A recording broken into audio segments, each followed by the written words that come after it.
Dante, ano itong bagong reklamo na kinakaharap ni Arnie Teves?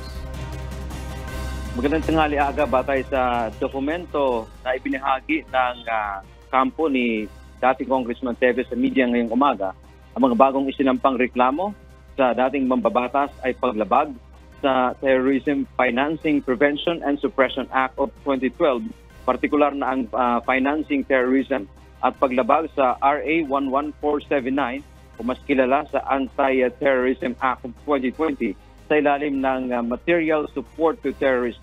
Ito ay isinampa ng National Bureau of Investigation o NBI sa Department of Justice. Batay sa sapina kay Teves, ipinatawag ito ng Piskalya mamayang alas 2 ng hapon at sa December 19, 2023 para sa isasagawang preliminary investigation sa DOJ.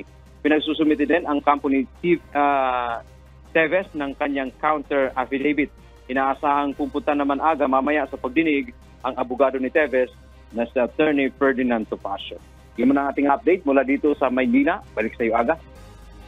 Maraming salamat, Dante Amento.